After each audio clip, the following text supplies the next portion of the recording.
Bonsoir à tous, très heureuse de vous retrouver pour cette nouvelle émission de Lumière intérieure. Cette semaine, j'ai le plaisir d'accueillir une figure emblématique de la danse classique contemporaine, une femme qui a été formée à l'École nationale de l'Opéra de Paris, danseuse étoile de 90 à 98. Elle se définit elle-même comme une femme qui danse et non comme une danseuse. Elle nous expliquera pourquoi. Marie-Claude de Pietragala est notre invitée ce soir. Bonsoir, Marie-Claude Pietragala. Bonsoir.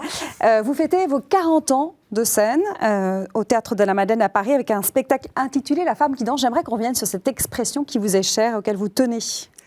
Oui, parce que je me suis toujours, depuis l'enfance, considérée comme comme une petite fille qui dansait au départ, et puis après comme une femme qui danse, et plutôt que comme une danseuse. Pour moi, y avait quelque chose d'un peu réducteur sur le titre de la danseuse, alors que la femme, il y a cette notion d'humanité parce que moi, ce qui m'intéresse toujours dans la danse, c'est de voir un homme ou une femme danser, et pas de voir une technicienne sur scène.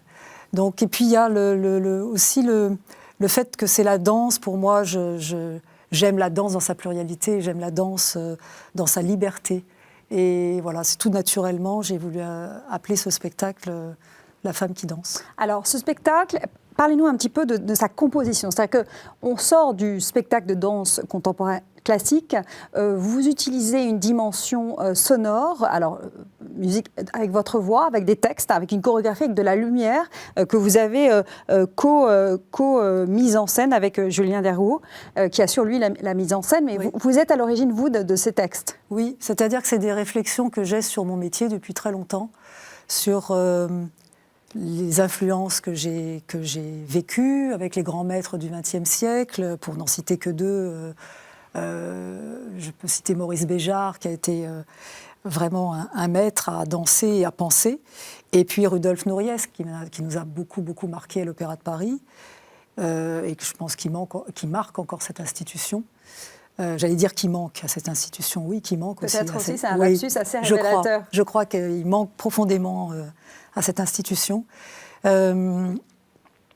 c'est un spectacle qui emmène justement le public dans un voyage sensoriel et visuel, à travers mon histoire, à travers mon amour de la danse, à travers la passion qui m'anime depuis l'enfance, ma relation à l'espace, au théâtre, à la lumière, aux partenaires, aux créateurs, mon envie aussi peut-être de décloisonner la danse et de l'emmener dans des chemins, pour moi, qui étaient au départ tout tracés, qui étaient cette espèce d'académie classique, et puis d'avoir eu cette expérience plurielle avec des grands créateurs contemporains.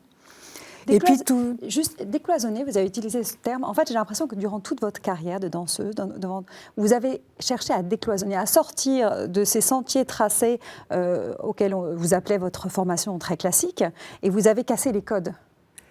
Oui, j'ai envie de pousser un peu les portes, d'aller respirer un air différent, et de proposer après, en tant que créateur, de proposer aussi une vision de la danse qui, pour moi, est tellement rattachée à tous les arts, que ce soit le théâtre, la musique, le chant. Pour moi, un danseur est un acteur. Pour moi, un danseur peut être aussi un musicien et peut faire de la musique et d'évoquer la musique à travers le corps. Il y a tellement d'arts qui rejoignent la danse que, oui, j'ai eu envie d'explorer aussi un peu des chemins inconnus et qui m'ont permis aussi de me construire peut-être différemment.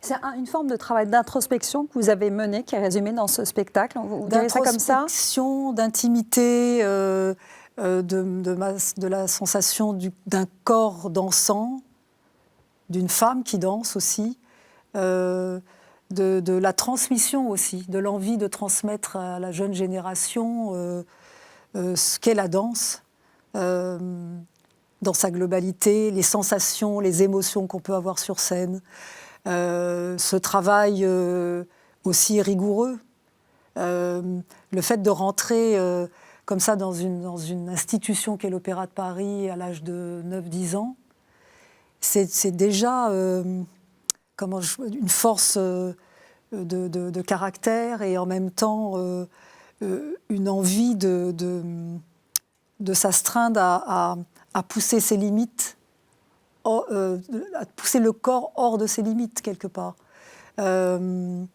Et c'est un parcours de vie. Je dis souvent que la danse, c'est une philosophie de vie. C'est une philosophie aussi, le fait de voir le monde en mouvement, peut-être avec un prisme différent. Souvent, les créateurs, on se dit qu'on propose un monde différent. C'est aussi une autre façon de concevoir la vie, peut-être d'une façon peut-être plus poétique. 40 ans de danse, forcément, vous avez dit, vous l'avez évoqué, vous êtes entré à l'école de l'Opéra de Paris, vous aviez 9-10 ans, ça fait 40 ans que vous soumettez chaque jour votre corps à une discipline qui est une vraie discipline, une discipline exigeante. Moi, j'aimerais vous demander comment est-ce que chaque jour vous vous dites, il faut que j'y aille, il faut que je le fasse. Qu'est-ce qui vous donne encore aujourd'hui envie, justement, de créer et de vous lancer sur scène et de vous donner ces défis-là, qui sont des défis, hein. C'est toujours des défis, de toute façon, c'est toujours la sensation que quand on monte sur scène, qu'on a, même si on a des choses à prouver différemment, mais déjà à se prouver à soi-même. Vous avez encore des choses à vous prouver à vous-même ? Oui, j'ai plein de choses à me prouver à moi-même. Ça, c'est sûr que à partir du moment où j'ai cette envie de créer aussi pour les autres, d'inventer des nouvelles formes, effectivement, c'est aussi une façon de me sentir vivante, je crois. La danse a cette faculté de mettre la vie comme ça en exergue, comme je vous disais, de pousser les limites du corps. Et je crois que j'ai envie, de découvrir des univers peut-être que je ne soupçonnais pas en moi. Et ce spectacle, c'est aussi bien un témoignage oral, justement, sur ma vie, sur mes émotions, mes sensations. Un travail aussi très technologique, parce que j'aime beaucoup mélanger la technologie... Tout ce qui est scénographie, lumière, son, les jeux de lumière. Des lumières avec des projecteurs automatiques qui sont... Que vous commandez vous-même, d'ailleurs, sur ce spectacle-là. Oui, et l'image aussi, de pouvoir, à travers des capteurs, maîtriser comme un chef d'orchestre la musique, accélérer et décélérer la musique. Vous êtes un peu une femme chef d'orchestre, une femme d'orchestre, je ne sais pas comment on peut appeler ça, une chef avec 2 F et un E. Oui, et puis de travailler aussi sur l'interaction avec l'image aussi. Donc, en même temps, c'est tradition et modernité. Et c'est ça la danse d'ailleurs, c'est pouvoir évoluer avec son époque et de pouvoir justement utiliser la technologie à bon escient. Mais toujours dans l'exigence. Toujours dans l'exigence et surtout dans le sens. Oui. C'est-à-dire que pour moi, si vous voulez, le plus important, c'est que ce soit chargé de sens. Un mouvement doit être chargé de sens. Si on utilise une scénographie, si on utilise de l'image, si on utilise de la musique, il faut que ça soit...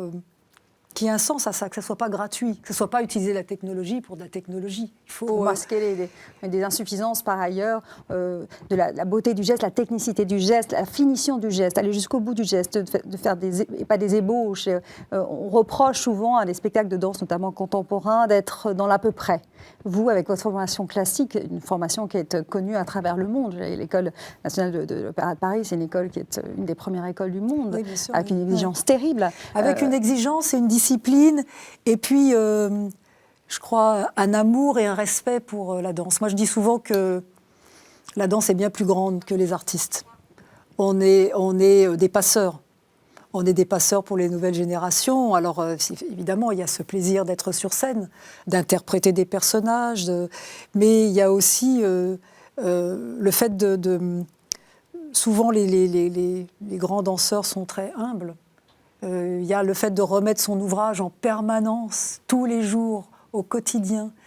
Et puis, il y a cette discipline. Vous parliez tout à l'heure de l'à peu près. Non, je pense que j'ai un extrait de mon spectacle où je dis le plus important quand on danse, c'est le sens et la qualité que l'on donne au mouvement. Il faut absolument mettre sa conscience dans le geste, et alors le geste devient juste.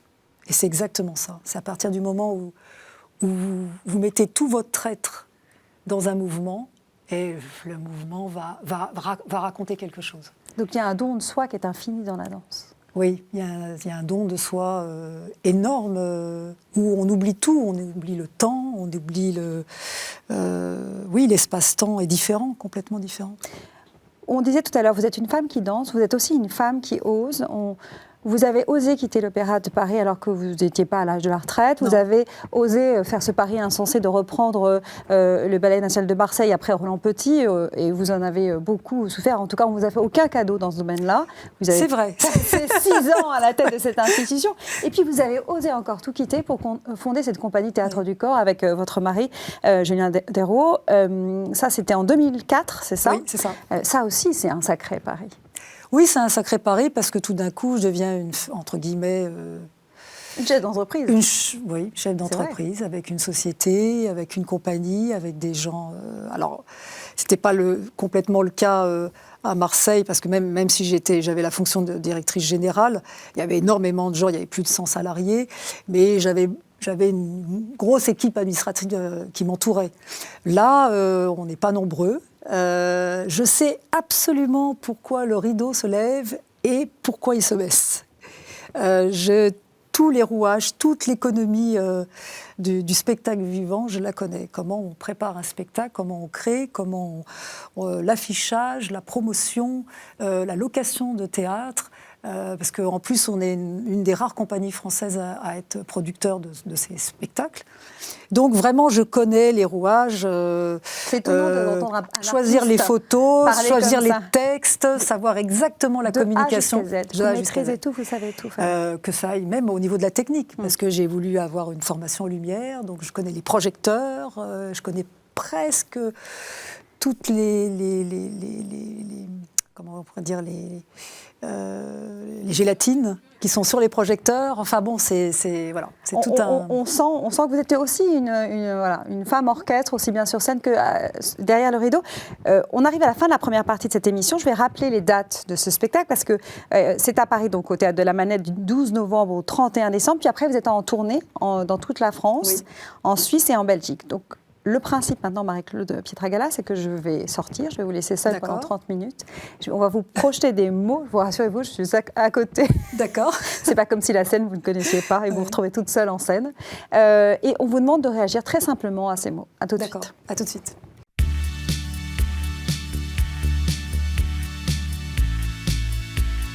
Tout va bien ? Tout va bien. Alors, le principe de cette deuxième partie, je vous le disais, c'est qu'on va vous projeter les mots, parmi lesquels, premier d'entre eux, corps. C'est essentiel. Le corps, le rapport au corps pour la danseuse, aller des fois au-delà des limites. C'est un rapport au quotidien. On l'aime et on le déteste en même temps. Parce qu'il faut savoir qu'un danseur voit beaucoup plus les défauts que les qualités. Donc on est en permanence en train d'essayer de tendre à un corps idéal. Et je ne suis pas sûre qu'on y arrive. Quand on arrive à l'école de l'Opéra de Paris, qu'on a 9-10 ans, on doit voir grandir ce corps, changer ce corps, notamment à l'adolescence, avec un peu d'inquiétude, non ? Oui, avec beaucoup d'inquiétude, mais c'est vrai que on essaye de le façonner avec toujours cet idéal d'esthétique, surtout dans la danse classique. En même temps, c'est très difficile parce que on grandit. Moi, j'étais déjà très grande quand je suis arrivée à l'école de danse. J'étais déjà dans la limite de la taille. À 12 ans, 13 ans, je devais faire la taille que je fais maintenant. Donc, j'ai bougé très, très vite. Et puis après, il y a eu, ça a été beaucoup plus constant. Donc, c'est là où on apprend effectivement à découvrir un corps qui est en mutation. Mais après, il faut tirer de ses défauts des choses qui deviennent, je dirais, des qualités après. Donc on essaye toujours de tendre à la perfection et je crois que c'est ça, comme on n'y arrive pas, je crois que c'est ça qui donne cette humanité à la danse. On n'arrive jamais à toucher à la perfection. La perfection du geste en danse n'existe pas. Le geste peut se réinventer des centaines de milliers de fois. Donc, selon l'état, l'humeur dans lequel vous êtes, vous allez donner un geste, par exemple quelque chose de très simple. Quand on tend le bras vers quelqu'un, on peut le tendre d'une façon complètement différente, avec, je dirais, légèreté, ou avec une rapidité. Voilà, donc on tend sur le moment à quelque chose, le mouvement qui accompagne la pensée.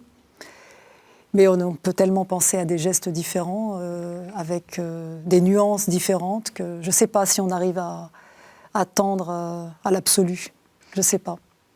Le corps est un langage à lui tout seul. Le seul geste que vous avez, les deux gestes que vous avez ébauchés tout de suite disaient quelque chose de votre état d'esprit. Oui, bien sûr. Le corps est parlant, le corps questionne, le corps a aussi son propre langage, sa poésie, sa violence, passe par tous les états d'être et d'âme.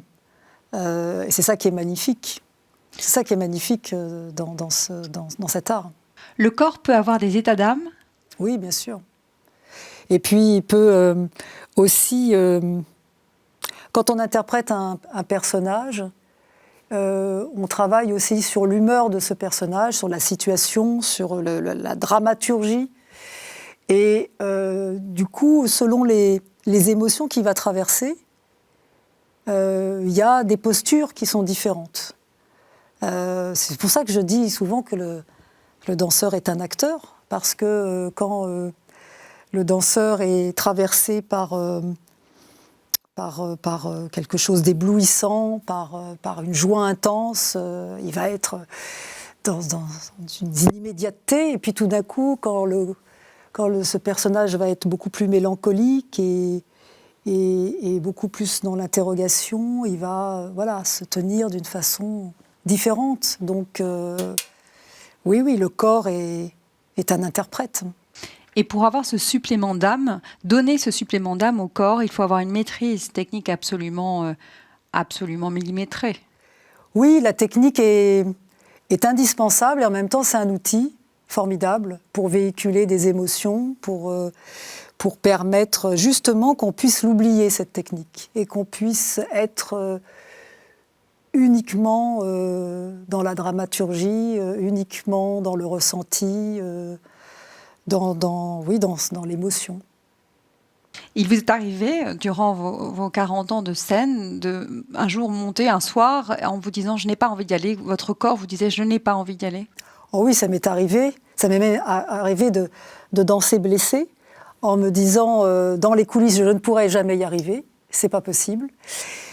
Et puis tout d'un coup, on met un pied en scène et il y a une sorte d'adrénaline qui arrive et tout d'un coup, on se sent porté, alors porté aussi par les heures et les heures de travail qui font que le corps va se sublimer et puis qu'il va oublier la douleur. Et une fois qu'on rentre dans les coulisses, tout d'un coup, la douleur réapparaît. Et c'est incroyable de voir que tout d'un coup, on met cette souffrance entre parenthèses. Et puis tout d'un coup, évidemment, on retombe dans la réalité et la souffrance réapparaît. Vous faites une transition formidable avec le deuxième mot qui va s'afficher devant vous, c'est douleur. Ah oui. Oui, on vit avec. C'est une amie, pardon. On vit avec la douleur qui ne nous empêche pas de danser, qui est une douleur qui... on se lève le matin, on a certaines douleurs au dos, aux pieds, aux genoux, les articulations. Et puis on arrive dans le studio de danse et on commence à astreindre son corps à une discipline, à des exercices. Alors il y a des jours où on est un peu sur une petite planète magnifique, où tout va bien, où la douleur est partie, on se dit « oh là là, quelle chance !» et puis le lendemain, la douleur est là. Voilà, il faut s'habituer. Moi, j'aime pas trop parler de la douleur parce que je pars du principe que si je ne ressens que la douleur, il n'y a plus du tout de plaisir. Donc la danse, c'est aussi du plaisir. Mais c'est vrai que on oblige son corps à des exercices et à une rigueur et à une discipline. Et il y a des moments où le corps vous dit stop, je ne vais pas y arriver. Et alors on détourne le mouvement et on essaye de trouver une autre façon d'y arriver, par la respiration, parce que le souffle, pour moi, est très important. Il n'y a pas de mouvement sans respiration. Il faut arriver à trouver, c'est très difficile, à trouver dans la décontraction le mouvement. Et voilà, mais oui, cette douleur, elle est quasi là, tout le temps. Cette douleur, elle peut être aussi morale, c'est-à-dire que quand je pensais notamment à la difficulté à entrer dans un cadre contraignant, vous avez été éduquée dans le cadre de l'école de l'Opéra de Paris. C'est un cadre contraignant auquel vous avez dû vous plier. Oui, il faut se plier. On vous apprend, d'ailleurs ça c'est dans mon spectacle aussi, j'explique qu'on ne vous apprend pas à être une danseuse, on vous apprend à être une danseuse de l'Opéra de Paris. Avec tout ce que ça comporte comme la rigueur dans le travail, l'histoire de cet opéra, patrimoine. Et oui, on contraint son corps à une esthétique. Et c'est vrai que la douleur peut être une douleur morale. Alors la douleur physique, on passe souvent par-dessus. Moi, je suis souvent passée par-dessus en ayant des problèmes qui vraiment étaient... où on me disait « tu ne pourras pas danser » et j'ai réussi à faire les spectacles. Après, la douleur morale, elle est plus insidieuse. C'est là où on peut douter de sa valeur, on peut douter de l'environnement dans lequel on évolue, on peut douter de ses capacités, se dire il y a le temps qui passe et est-ce que je vais arriver à avoir la chance de prouver qui je suis, quel artiste je suis. Et ça, c'est plus difficile parce que c'est un combat avec soi-même. Vous avez douté de votre valeur ? Oui. Oui, parce que je suis plutôt quelqu'un qui est très timide. Et quand j'étais très très jeune, j'avais cette timidité maladive. Et donc, je ne sais pas si c'est à cause de ça, mais j'avais toujours l'impression que ce que je faisais n'était pas à la hauteur, ou n'était pas à la hauteur même des camarades que j'avais à côté de moi. Et donc, oui, j'ai toujours beaucoup douté. Et en même temps, je me dis que de douter, c'est pas si mal que ça. Parce qu'on se remet en question en permanence. Et je pense que c'est comme ça qu'on avance. Vous parliez de respiration pour apaiser la douleur physique. Qu'est-ce qui vous apaise ? En général, pas uniquement la douleur physique, mais qu'est-ce qui vous apaise ? Danser vous apaise ou vous mettre en ébullition, au contraire ? Ça peut être les deux. Mais je sors tellement de choses que j'ai à l'intérieur de moi dans la danse qui sont de l'indicible. C'est-à-dire que je ne pourrais pas traduire à travers des mots. Et tout d'un coup, je suis complètement moi-même. Et c'est ça qui est extraordinaire. Tout d'un coup, je rentre en harmonie avec ce que je suis, avec ce que je pense. L'environnement de pouvoir sculpter des formes dans l'espace, de pouvoir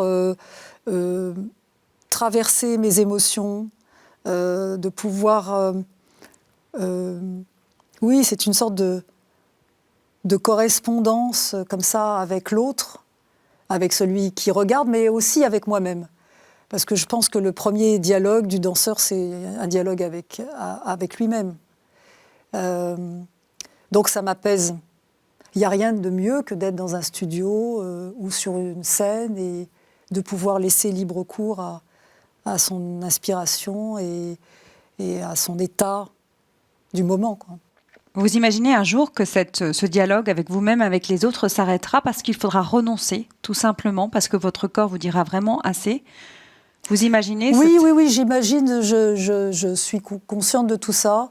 Après, il y a d'autres façons de transposer aussi à travers la transmission, à travers l'autre, à travers le corps de l'autre aussi. C'est pour ça que j'ai choisi d'être créateur. Mais pour moi, le mouvement, il est partout.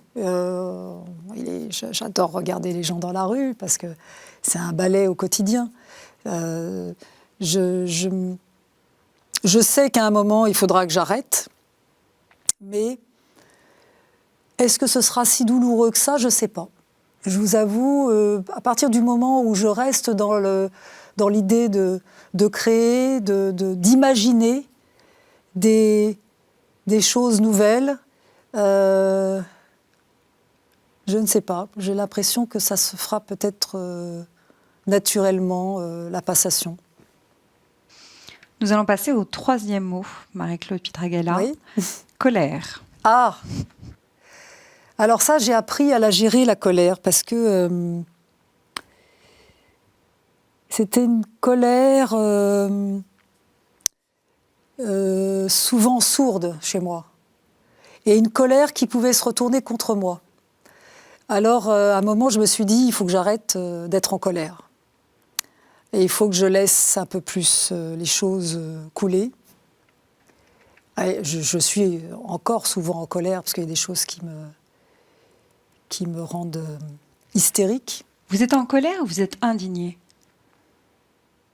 Non, je peux être en colère encore, parce qu'il y a des choses que je ne comprends pas, donc... non, parce que être indigné, ça met une espèce de distance pour moi. Non, la colère, c'est réel, c'est vraiment... je prends les choses à bras-le-corps, quoi.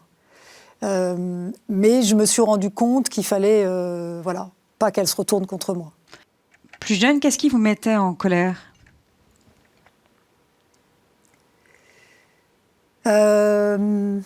L'incompréhension ou l'injustice, des choses qu'on n'arrive pas à maîtriser, tout ce que je ne pouvais pas maîtriser, bizarrement. Alors dans la danse, je pouvais être en colère après le fait que je n'arrivais pas à faire ce que je voulais, ou le fait que les progrès n'arrivaient pas assez vite. Donc il y avait de l'impatience dans ma colère. Mais avec le temps, ça s'édulcore un peu, heureusement. Quand vous étiez jeune danseuse à l'école de l'Opéra de Paris, vous n'étiez pas classique, vous n'aviez pas le profil classique. On dit souvent, je ne sais pas si c'est vrai, que vous auriez dû être sacrée danseuse étoile plutôt que aurait dû vous sacrer. C'est Patrick Dupont qui l'a fait. Ça vous mettait en colère, ça? Non, pas vraiment, parce que je comprenais que en étant à l'Opéra de Paris, il fallait rentrer dans certains codes, donc j'ai joué le jeu. Alors c'est vrai que j'avais un physique, et puis beaucoup de chorégraphes contemporains me prenaient pour des créations, donc ça me typait très contemporaine. Mais en même temps, j'ai abordé les rôles du répertoire classique avec beaucoup d'envie et de gourmandise, et j'ai joué le jeu, et voilà. Alors ça n'a pas été Rudolf Nureyev, et en même temps Rudolf m'a tellement emmené à l'étranger, parce qu'il avait monté parallèlement à l'Opéra de Paris, il avait monté un groupe, et j'ai fait toute l'Asie avec lui, les États-Unis, l'Europe. Donc j'ai énormément appris mon métier. Je pense qu'il avait raison en plus. Et puis à un moment, les choses ont été, voilà. J'ai pris conscience aussi de peut-être ce qui me manquait et de la façon dont il fallait que je travaille en étant dans cette institution. Et puis après, les choses sont rentrées. Moi, j'ai été nommée à 27 ans. Alors, ça peut paraître jeune, et puis il y a eu d'autres étoiles qui ont été nommées plus tardivement et d'autres plus tôt. Chacun a son évolution, je crois. Mais moi, j'ai une profonde admiration et j'avais un profond respect pour Rudolf. Et voilà, je pense qu'il nous a obligés à nous surpasser et à nous poser les vraies questions sur la danse. Donc je pense que ça a été quelqu'un qui nous a vraiment aidés et portés. Vous dites qu'il manque aujourd'hui, vous l'aviez dit tout à l'heure. Pourquoi ? Son état d'esprit, sa vision de la danse. Alors je pense que maintenant, elle aurait beaucoup évolué. Hein. Le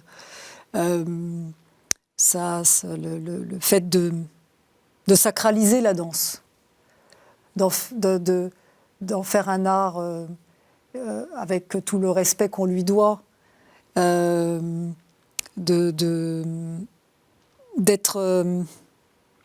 comme des artisans. Voilà, de peaufiner le travail.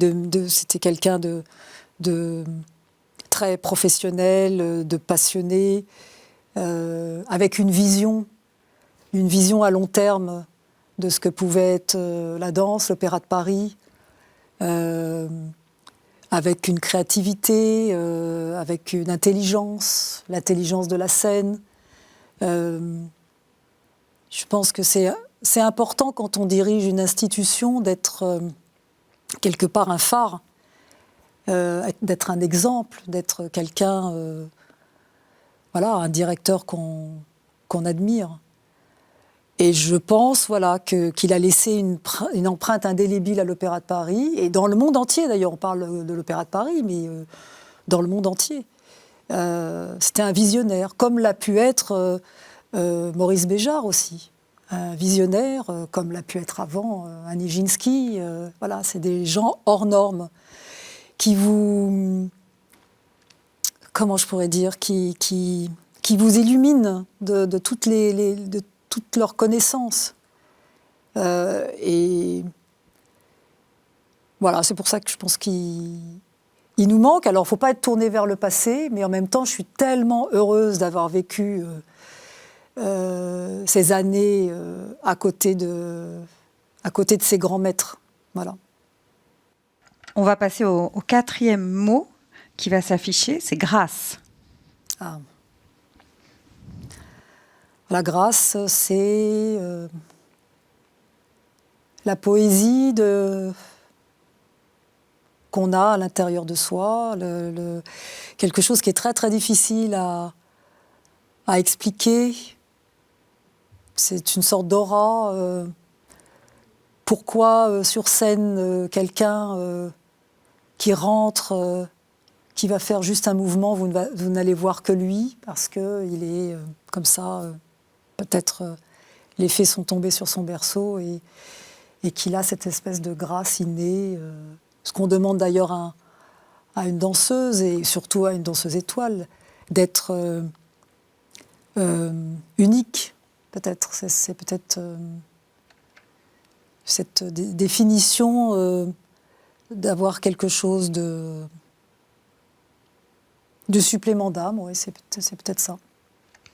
La grâce, c'est un don. C'est quelque chose que vous héritez, je pense, malgré vous. C'est peut-être ce que vous avez à l'intérieur de vous-même qui retraduit à l'extérieur. C'est aussi une sorte de comment on pourrait dire ça, de concentration, c'est très difficile d'expliquer la grâce. Et qui l'a et qui l'a pas, c'est très, très, très compliqué parce que je pense que c'est quelque chose qui ne s'apprend pas. Et en même temps, c'est une réalité puisque deux personnes faisant le même geste n'atteindront pas les gens qui la regardent de la même façon. Absolument. N'atteindront pas pourquoi quelqu'un va vous émouvoir aux larmes,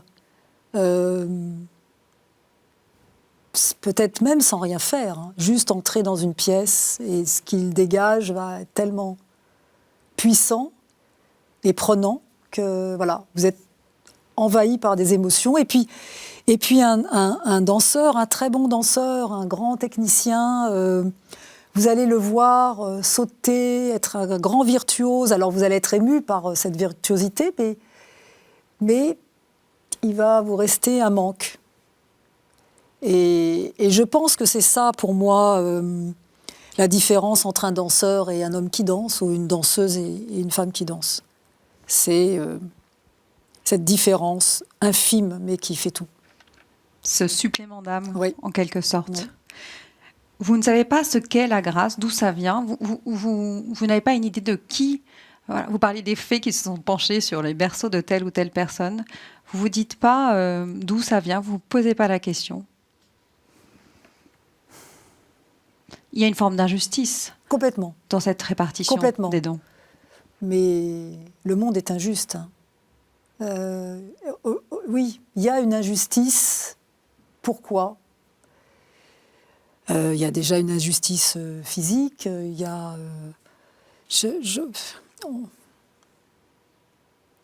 on ne naît pas tous égaux. Par contre, on a les mêmes droits, ça c'est sûr. Et est-ce que ce don, cette grâce reçue, n'implique pas une forme de responsabilité, la nécessité de transmettre, de servir, entre guillemets, l'art, la beauté ? Oui, enfin, on est là comme des passeurs, hein, les artistes. Après, j'ai connu, moi, des danseurs qui avaient énormément de dons et qui n'ont pas fait grand-chose de ces dons. Et des danseurs qui avaient une intelligence et peut-être un physique et au départ moins d'aptitudes et qui ont fait des carrières incroyables. Donc, vous voulez expliquer comment ça ? Parce que c'est aussi l'intelligence de l'être humain, d'arriver à... Je vous disais tout à l'heure de tirer des défauts et d'en faire des qualités. Et ça, voilà, c'est l'intelligence. C'est la réflexion. C'est comment présenter son travail, comment se présenter, comment s'envisager en tant qu'artiste. Avoir la lucidité d'interpréter certains rôles et pas d'autres. Une intelligence à présenter son travail dans la technique. C'est un parcours de vie, quoi. Vous avez dit, la danse n'a pas l'unique vocation de divertir, elle éclaire notre conscience.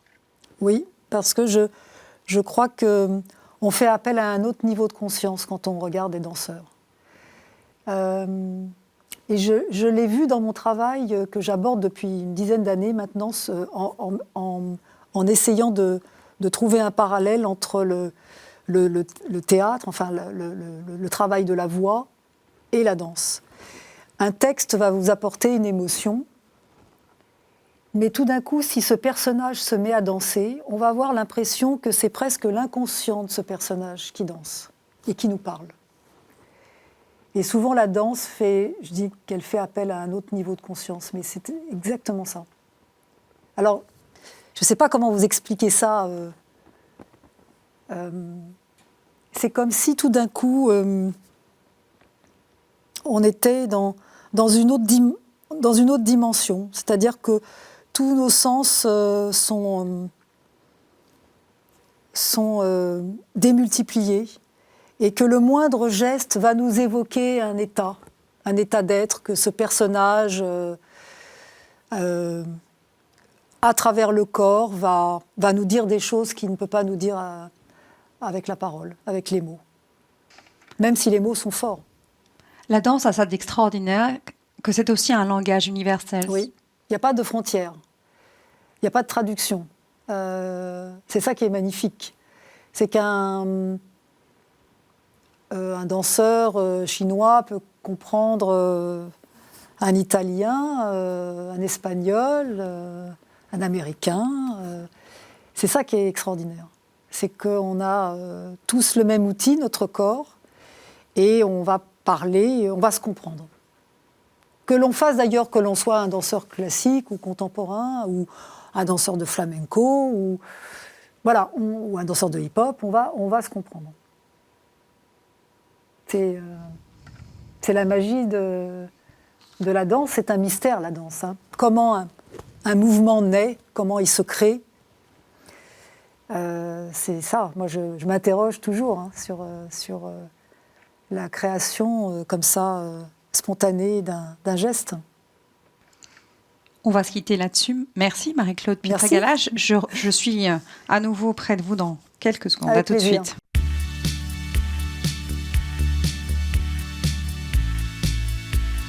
Tout va bien? Tout va bien. Bon, vous avez trouvé l'exercice intéressant? Oui, intéressant, parce que justement, on est dans une intimité et vraiment, on réfléchit, on s'interroge justement sur la définition. Qu'est-ce que peut définir cette définition du corps, de la colère? On va chercher au fond de soi. C'est un peu ce que vous faites en fait durant votre spectacle, les textes que vous avez écrits. Vous avez fait cette forme d'introspection. C'est une introspection, oui, ça a été déjà des fois un peu douloureux, bizarrement.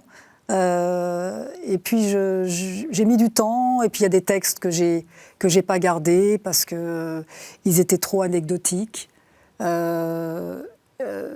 puis d'autres par rapport au fil conducteur du spectacle. Heureusement, j'avais ce regard extérieur avec Julien qui me disait bon voilà, tel texte est magnifique, mais il est hors situation.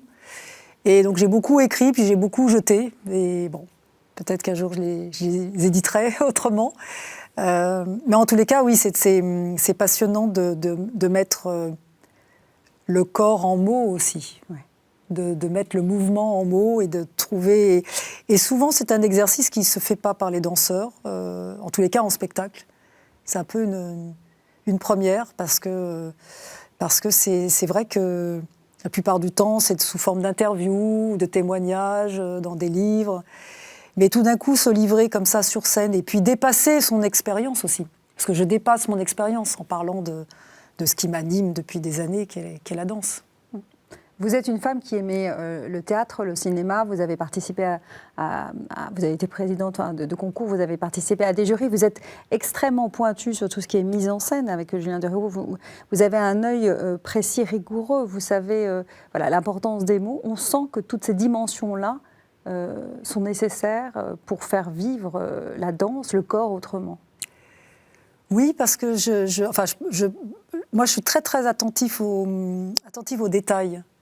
Alors, effectivement, des fois, je peux paraître un peu exaspérante pour ceux que je fais travailler, parce que, voilà, on va reprendre... Il y a des choses vraiment, des regards, des inclinaisons de tête ou des mouvements qui... Des fois, il y a des artistes qui me disent, des danseurs qui me disent oui, mais enfin, c'est presque pareil. Je dis non, c'est pas presque pareil. Ça fait toute ça fait pas même sens et ça fait toute la différence, justement. Donc, et moi, j'ai été élevée par des... Justement, on parlait de Nourieff, mais il y avait aussi ce magnifique chorégraphe Jérôme Robbins qui était complètement dans le détail, dans la précision du geste et qui pouvait vous le faire refaire des centaines de fois.